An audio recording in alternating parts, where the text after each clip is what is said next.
Yeah. So I mean, based on that, you were doing this. This was how you everything started with you, and then I want to get to the where how you transitioned to the service as a software platform. Is this because there was such a demand for what you were doing that you had to find a way to scale in No. order to? So walk us Well, through that yes. transition.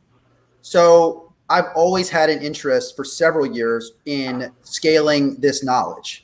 And I Mm-hmm. knew that I could only go so far if I'm the one going and like doing the workshops or doing like one-on-one resume review or, doing these types of things. I knew there was just a cap on that. And so I initially had experimented with a course that was more like B2C, just sort of like out there, people on the street, helping them with their job applications. But I didn't like that because I still was getting involved in people's day-to-day applications, helping through a Facebook group. And I didn't like getting like people off the street to pay with their own money. I really found a home in education because it just aligns more with, it's not high pressure sales. It's not putting them on the clock. It's not like deadline selling. But it is scalable and it does align sort of with my own sort of personality. But I've always had an interest for several years in creating a software as a service model for this type of knowledge.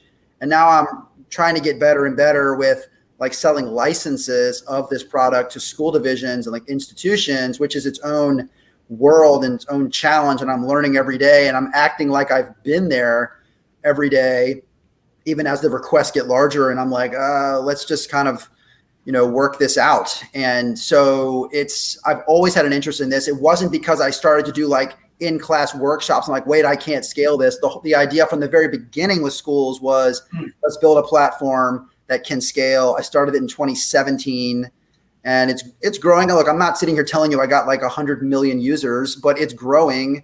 I've hired one person this year. I hope to hire more in 2022. And it's very, very scalable. It's as long as I have the manpower to do so. How do you understand, from a context perspective, how do you gauge, how do you understand, how do you really articulate what someone is telling you to then turn that into something that is a good business decision? Because I think most people suck at that, right? Even just from this person didn't respond to me in my email, they must hate me. What did I do wrong? Right? And so and then there's the business aspect of it and that was just like probably not even a business case example that I just gave.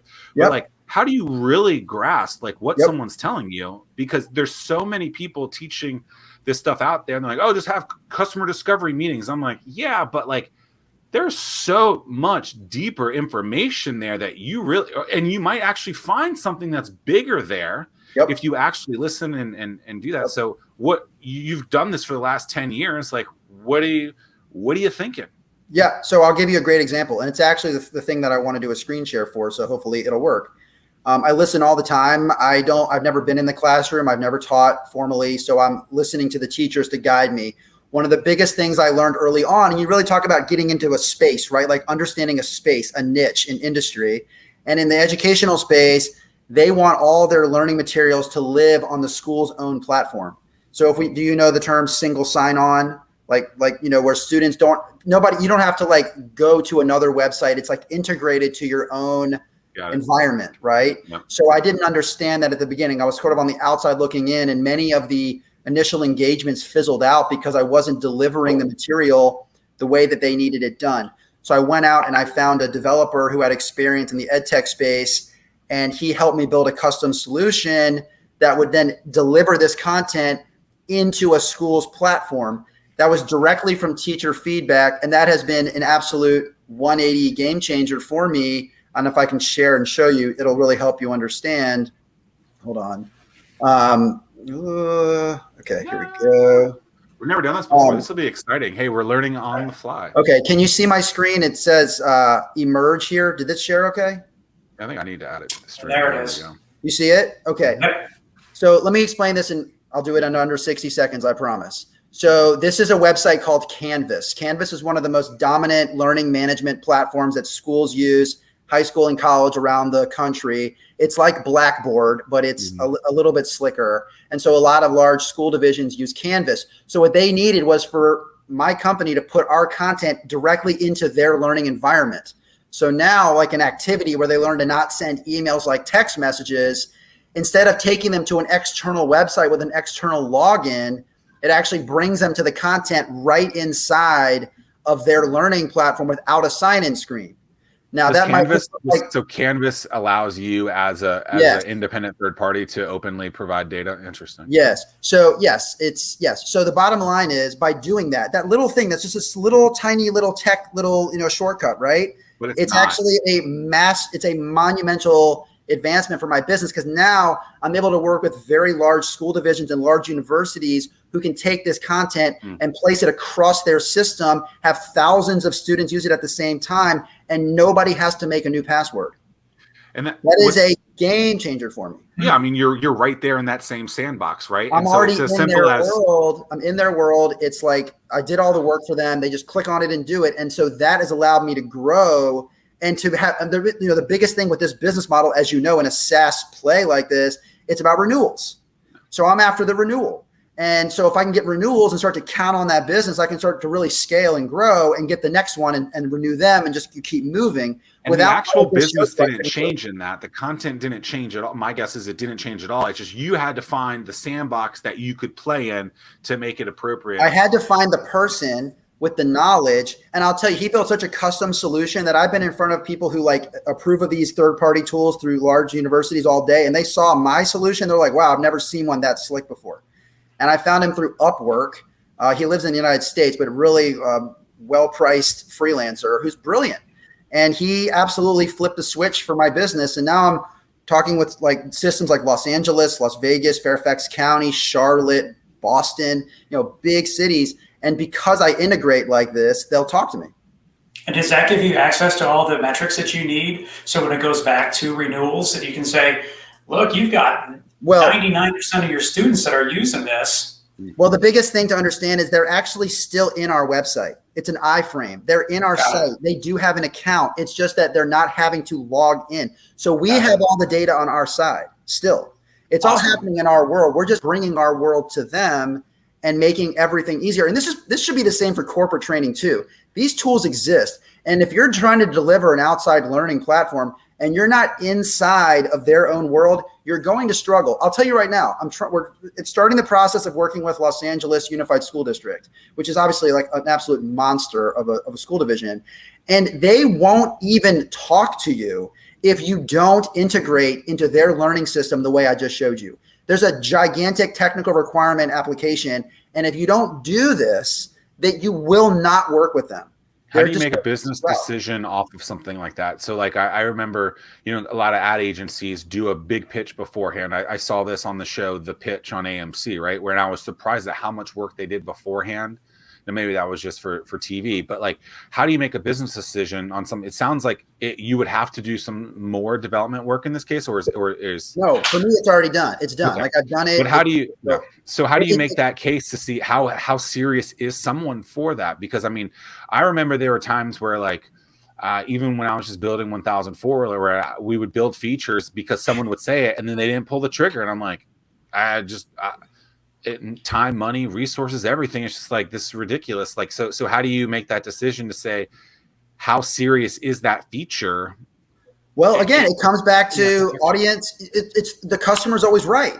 If they're telling me you got to do this or we can't work with you, then what choice do I have? I'm like, I got to do this or I can't move forward. It was obvious to me. But I had situations where they tell me that and then they still didn't pull the trigger. Like, did you, or I mean, well, I made the decision to pull the trigger. I went out there, I've bootstrapped this business. I've spent a lot of money to reinvest, to pay somebody like him, for example, to build that feature in so that I could move the business forward. So I'm always willing to invest the money when it's clear to me, abundantly clear to me that this is the next way forward. And I don't think it's just like an instinctual thing. Like some people have instincts and some don't. Like somebody straight up telling me, add this feature or I can't pay you.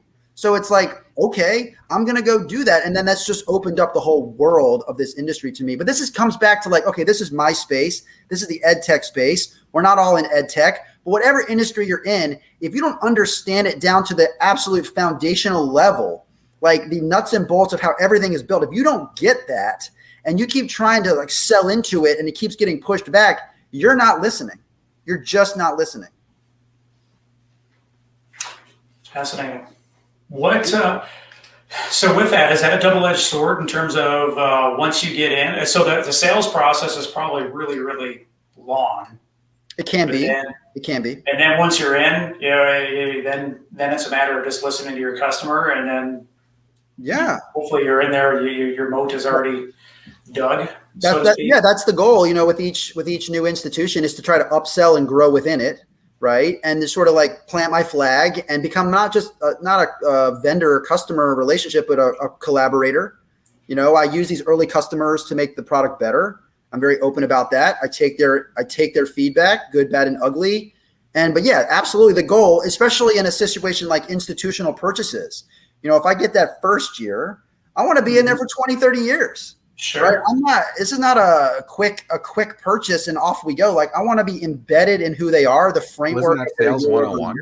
Huh? Sales 101 is it's more expensive to find a new client than to retain a client. Oh my gosh. I mean, this is the first year that I've really had like good renewals because it's been just this bumpy road, losing people. And this is the first year I can really feel that. And it's what I've been trying to do for a long time. And now it's like, wow, it's like, this is exactly what I hoped it would be. It's like a built-in revenue that I can count on and plan for and forecast for. And then I can get out there and try to get more.